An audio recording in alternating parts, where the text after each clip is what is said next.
Sutras are genocentric texts in which women are often the subject of the discussion. It does not follow that women were the impassive objects of male observation or subjugation. This is another, even because if you go to some sutras, they see female like not an object, but almost. But that is not true in Tantra. In Tantra, females are very venerated. Even they are considered just like goddess. Without their wisdom, it's not possible to achieve enlightenment. Divine pride, or remembering one's ultimate identity or as a deity, is qualitatively different from arrogance, for it is not motivated by a sense of deficiency or compensatory self-aggrandizement. We need to understand the epitomizing women's identity.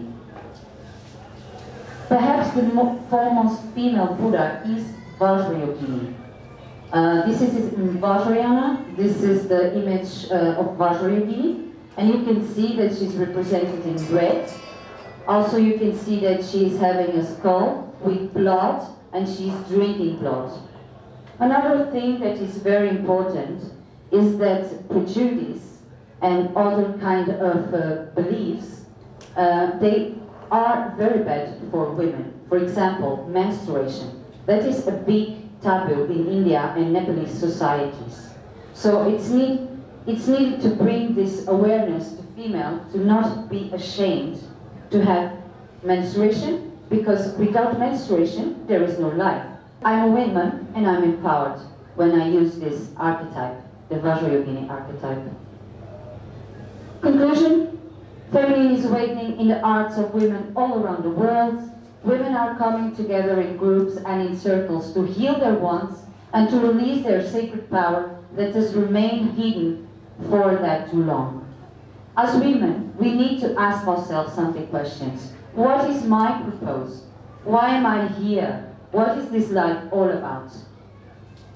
In order to deeply touch the heart of the sacred feminine, we have to embody it.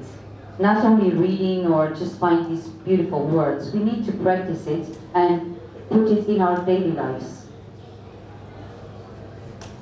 So I would like to dedicate much praise and gratitude to all the great masters, past, present and future, who have kept the Dharma accessible. May it continue to flourish. May the merits generated by this presentation bring benefit to all. Thank you and namaste. A closer look at the nationalist struggles for independence across South Asia would reveal that religion was deployed to challenge and critique the unrighteous nature of the colonizers, impinging the immoral and unethical nature of the alien conquestors. Dharmapala's text, his autobiography, is titled Return to Righteousness. So the idea of righteousness was foundational in terms of the cultural critique that was being provided. The post-colonial literature has succeeded in bringing on the fore the political, social and economic standpoints. The cultural turn in the same also succeeded in bringing prism of agency and subjectivity.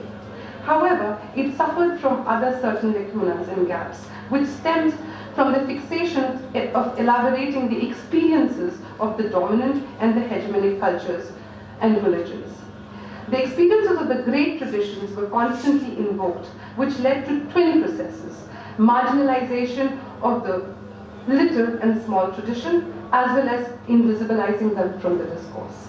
When we talk of this India, that is the kind of India that I am talking about in my paper. In this very context, this paper attempts to bring to fore Buddhism's contribution and participation in the discourse of nation building and nationalism. The attempt is to look at thinkers and personalities who wrote extensively on Buddhism as the key to the idea of India. At the same time, also to shift the discourse to a period that preceded Dr. B.R. Ambedkar's invocation of Navayan Buddhism, as many read Buddhism coterminously with him, resulting in non-recognition of the precedent Buddhist political and social thought. There were a large number of thinkers who wrote extensively and brought themes of Buddhism prior to Navayan, in the form of Sakya Buddhism and the Mahabodhi.